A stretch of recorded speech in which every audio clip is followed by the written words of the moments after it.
ஆக்சுவலாக நிறைய பேருக்கு சந்தேகம் ஸ்லிப்பர் கட்சி என்ன வேலை செய்யுதுன்னு சொல்லிட்டு. இன்னி வரைக்கும் கால் வந்து அதிகமாக வந்ததுக்கு காரணமே ஸ்லிப்பர் கட்சி தான்.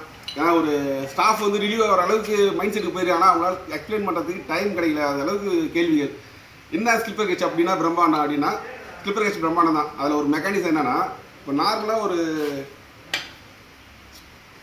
ஸ்க்ரூ டிரைவர் ஒரு இம்பேக்ட் எடுத்துப்போம். இது வந்து இம்பேக்டாக வச்சுங்க, அதாவது ஸ்லிப்பர் கிளச்சை. இது வந்து ஸ்க்ரூ டிரைவராக வச்சுங்க. இதில் ஒரு அழுத்தி நம்ம டைட் பண்ணும்போது நல்லா டைட் ஆகும். அதேமாரி அழுத்தி லூஸ் பண்ணால் தான் லூஸ் ஆகும். ஆனால் இந்த இம்பேக்டில் ஒரு அடி அடிச்சுனாவே என்ன ஆகுது, உள்ளே போய்ட்டு ரொட்டேட் ஆகுது. அதாவது இந்த மெக்கானிசம் மாதிரி. ஸோ இதோட ஒரு பெரிய தெளிவான விலங்கு தர முடியுமான தரலாம்.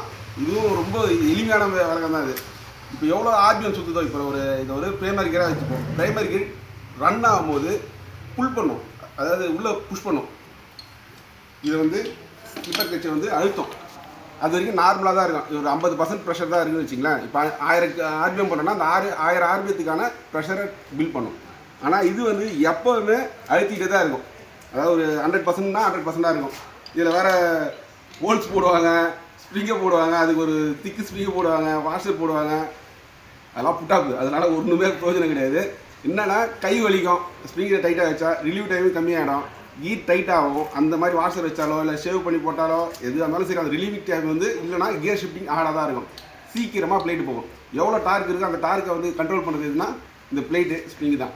இது சீக்கிரமாக ஓன் ஆகிறதுக்கு காரணமே அந்த ஹெவி ஸ்ப்ரிங்கு தான். ஆனால் இதில் வந்து எவ்வளோ நம்மளுக்கு தேவையோ, அதாவது வண்டிக்கு என்ன தேவையோ, நம்மளுக்கு நம்ம ஆக்சிலேஷன் கொடுக்கும்போது என்ன பவரில் இருக்கோ அந்த பவருக்கு ஏற்ற மாதிரி ட்ராவல் ஆகும். அதாவது எக்ஸாம்பிள் ஒரு 2000 ஆர்பிஎம் போடுறோம், 2000 ஆர்பிஎத்துக்கு ஏற்ற மாதிரி ப்ரெஷர் பண்ணும். அதிலே நம்ம திருப்பி நியூட்ரல் பண்ணுறோம், அதாவது திருப்பி த்ராடல் செட் பண்ணுறோன்னா திருப்பி அதே இடத்துக்கு வந்து நின்றோம். ஸோ இருக்கிறதுலே பெஸ்ட் மெக்கானிசம். இதை போட்டால் 2 ஸ்ட்ரோக்கில் என்னென்ன ஆகுன்றது சொல்லிடுறேன்.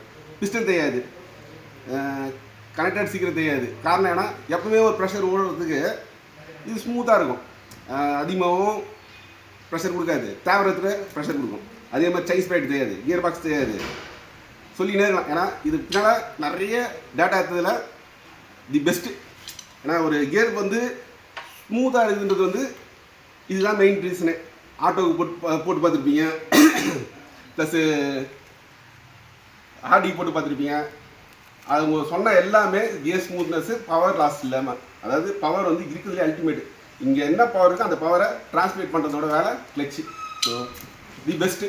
வேறு எதனா டவுட்னா கமெண்டில் சொல்லுங்கள், அதுக்கான ஒரு வீடியோ தரேன். Thank you. Thanks to all. Keep supporting your battery. நன்றி, வணக்கம்.